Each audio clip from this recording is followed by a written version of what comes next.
real response to true seeing is sweeping your house, keeping it empty. When you talk seeing, you're talking about who's or to whom does it arise? Understanding.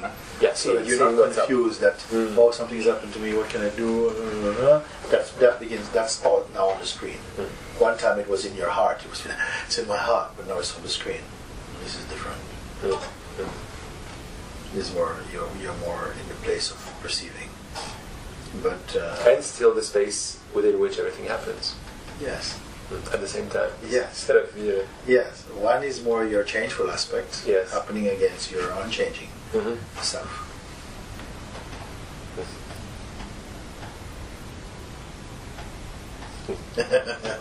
Huh? Yes, very good.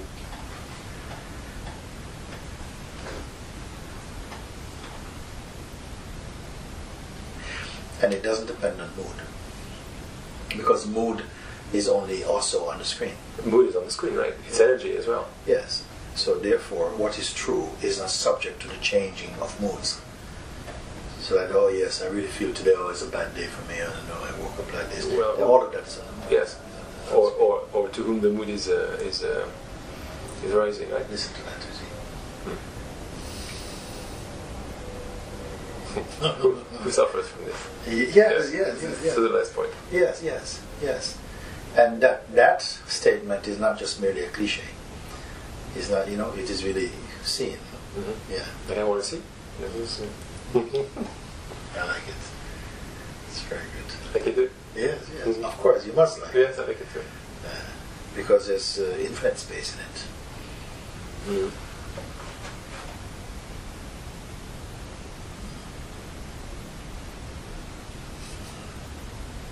I'd like to see you smile.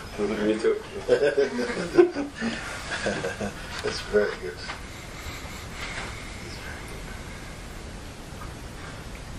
This type of dialogue is the whole purpose of satsang, the dialogues in satsang, is that introspection which is sweeping as it's seeing. It's like it sweeps out all the cobweb of these stale concepts. And it is, yes. And so the outcome of it is not just learning, but actually just emptiness and purity. And then you see, there's a joy in that seeing. There's a joy in that seeing, isn't it? There's a joy in that seeing. There's freedom in the seeing. Freedom in the seeing. Yes. There's no victimhood in the seeing. There you go.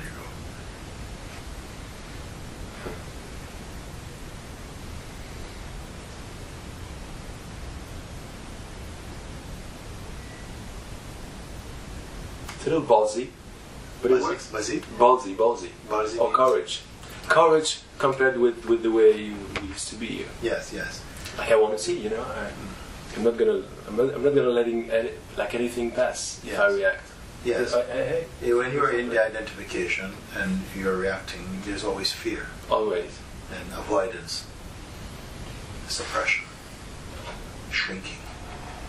Now, you see, but wait a minute, that was the old guy. And we know this old guy is ghost. It's not really real. He appeared to be real because it was never looked into. And I identified with this personality, and then it seemed so real. I felt like I was with one with me. Now I see they're all just tendencies that somehow in my mind compose a kind of entity, a sense that isn't really me, and that's really where I am. Yes.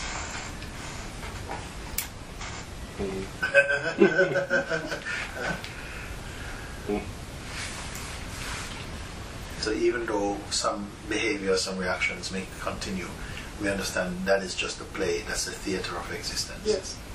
And something is this. But it doesn't have the power to suck what I am into that. It's still a play occurring in what it really is that I am. Yes. And just seeing that brings you back to I am. Yes. It's like reflection. Yes. Looking at a reflection doesn't bring you back, it just shows you where you are. Yes. It's good, it's okay, say that brings you back, it's the same thing. Yeah, but it doesn't bring you back because you're there. You're here, yes, but a kind of reminding, a kind of a revelation, but I'm not that.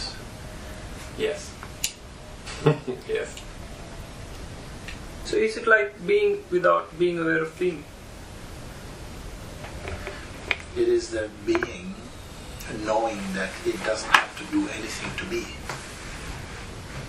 In the beginning, it must remember that it is not the person, and then when that effort to remember I'm not the person, then somehow it's left with, I am just what I am. But this continuous looking and checking in, that every time when it's looked, I find out, but I'm always just here. I wasn't doing anything. I was just dreaming, imagining through my mind that I am the moving part. I am the thing that something is happening to. But every time the inquiry occurs and I look, I see, but I'm just here. But I'm not doing anything at all. And then somehow, what was called intentional looking, active looking, becomes kind of passive looking. It means that somehow the idea that I have moved from what I am, or changed from what I am, or become something different from what I am, it just vanishes. It doesn't have any kind of tendency inside the consciousness anymore. So then there's no doubt. And then after doubt goes, then even finally conviction goes, because even conviction is not needed. Just yes. Yeah, of course, it's a concept.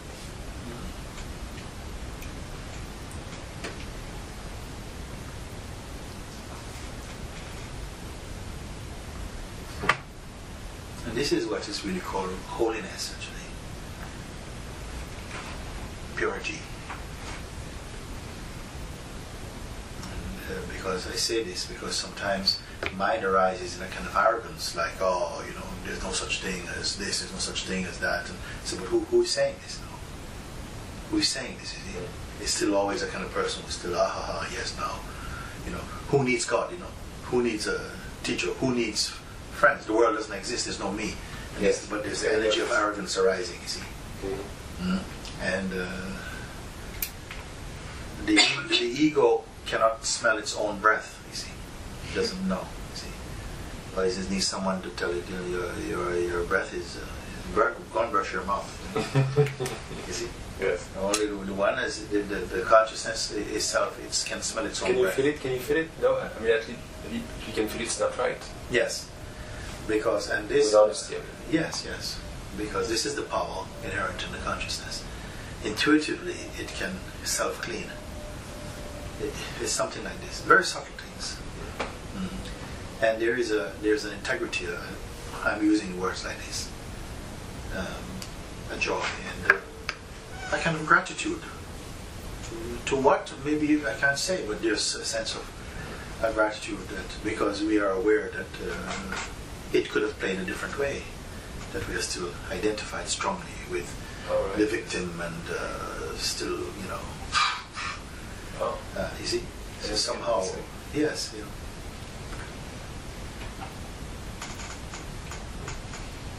There is a saying in English saying. The saying says, "There, but for the grace of God, go I." It's an English phrase. I don't know who first said this thing. There, but for the grace of God, go I. And what it really means, that if you look at something and it's very painful, it's ugly, it's not beautiful, it's suffering, it's pain, and a tendency in the mind is like, look at these people, they're no good, But the saying, there, but for the grace of God, go I, is an admission, but, it could have been me, I could be. That could be also myself. Yeah. And then inside a gratitude and a humility and a compassion arises inside. And then you can feel again the pulse of being, the beauty of being. No arrogance, you see. And unattached.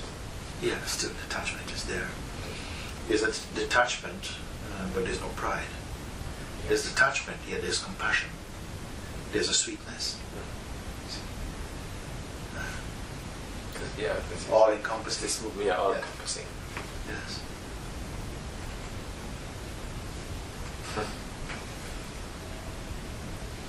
Is it the I am that is all encompassing, or is it the door of I am opening for the self to be all encompassing? Yes, as it said, as Maharaji says, as we pointed earlier, that the sense I am, the kind of conscious presence, is like a door that swings. When it swings this way towards all of manifestation, and it swings the other way into infinity. This is great. Yeah. So sometimes I use another example, that the I am is like a line, a sliding bar, like we used to have scale, and the feeling I am is here. And when it slides one way, it slides towards I am the body, I am the personality, and it slides the other way, and it slides to just presence.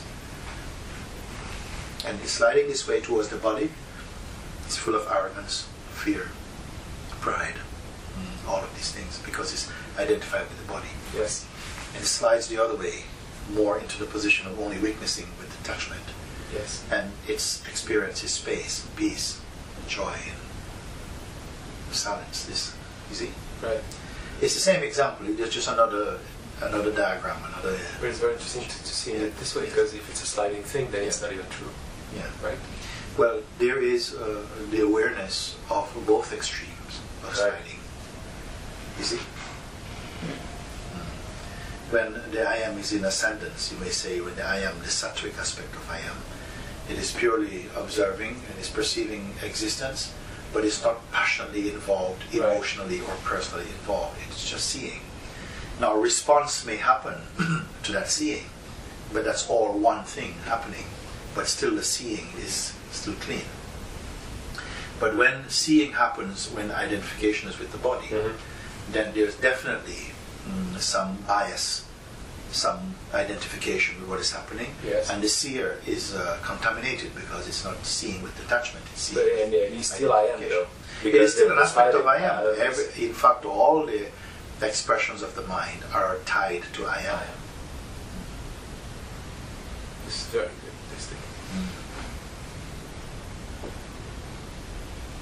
Is at the door. Whether it swings that way or that way, the door is still the door. Yes. You see? And is that door a sensation, a feeling? Yes, we say the sense I am. Yes, because the sense I am is perceived in the absolute being. Behind the I am, there's nothing that can be described. You're in the position of that, which is beyond I am. But there's I mean, there's self. The self, but the self doesn't necessarily say I.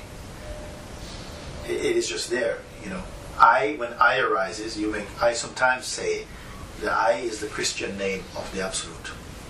Yeah, when it the Christian name? No. Yeah, not Christian is in a religion in English language.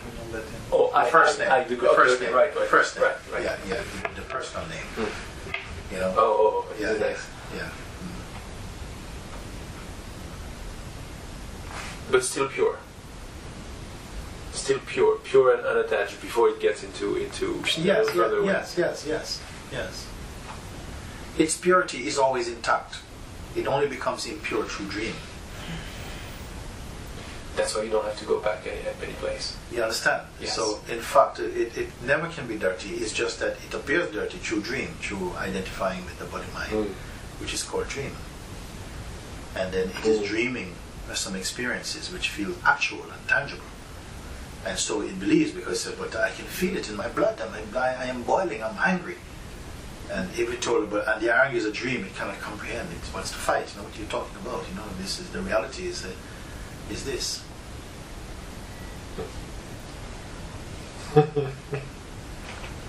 Because then the seeing is just a reminder. I say, oh, I thought, okay. When seeing occurs, it's like if say for instance in the mind you're drifting along the beach, 10 miles walking in your mind, in the instant you remember that this is just a sensation in you, instantly you are where you are. You didn't have to walk 10 miles back. You see, it's like you're always here. Yeah.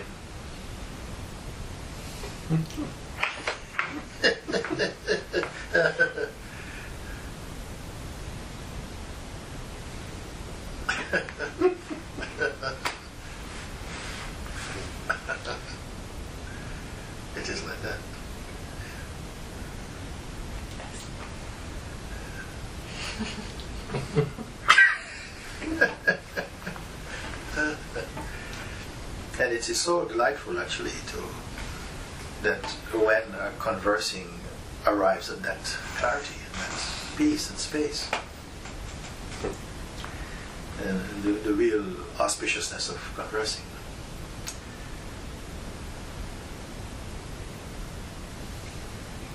The joy of satsang. Yeah, very good.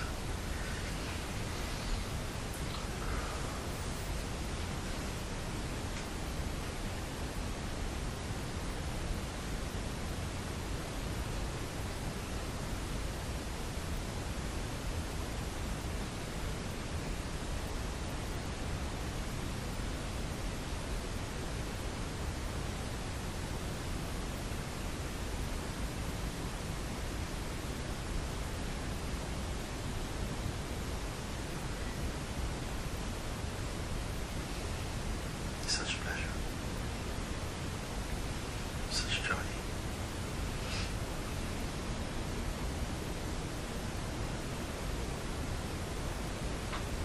Because in this type of reflection, it is scooping everything out, purging out.